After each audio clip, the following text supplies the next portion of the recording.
Before I go any deeper, let's just talk about the timeline that we've all been taught to trust.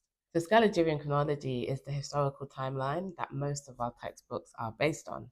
It was created in the 16th century by a man named Joseph Scaliger, who tried to piece together global history using religious texts, ancient manuscripts, and astrology. He didn't have carbon dating, he didn't have archaeology as we know of it today. He built a timeline of world history using assumptions, especially assuming that ancient records were accurate and that every king ruled after the one before them, never at the same time. So that's the foundation of what we now call ancient history. But if that foundation is flawed, everything built on it might be out of order or even made up. So let's go even deeper. When archaeologists find an artifact, like a pot or a weapon or a bone, they don't just date it from scratch. They try to fit it into Scaliger's existing timeline. It's like finding a random puzzle piece and forcing it into a puzzle you already decided was correct. So, for example, if a Greek vase shows up in an Egyptian tomb that's assumed to be from like 1400 BC, then that vase is declared to be from 1400 BC. No matter where else similar vases appear in Germany, Sweden, wherever, they're all now chained to that same date.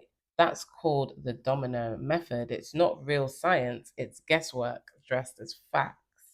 So let's take it further. Even carbon dating, which sounds scientific, but it's calibrated using dates from written history, which go back to Scaliger's work. So you end up with science that's quietly based on the same flawed timeline it's supposed to be testing. It's a loop, a closed circle, a story that rewrites itself to say it's true. So if the timeline is wrong, then our entire view of an ancient world is distorted. The Renaissance might not have revived lost knowledge, it might have been the moment that knowledge appeared for the first time. Ancient philosophers, rulers, battles, and gods could just be legends repeated and recycled, made to look older than they really are. What we call ancient might just be misdated as medieval. I will be going really deep into this topic of time, guys. So please subscribe to my YouTube because I'm going to be doing longer form content and you don't want to miss out. The link for my YouTube is in the bio of my TikTok page. So just go to my page and click, click, click, click, click and subscribe. Love.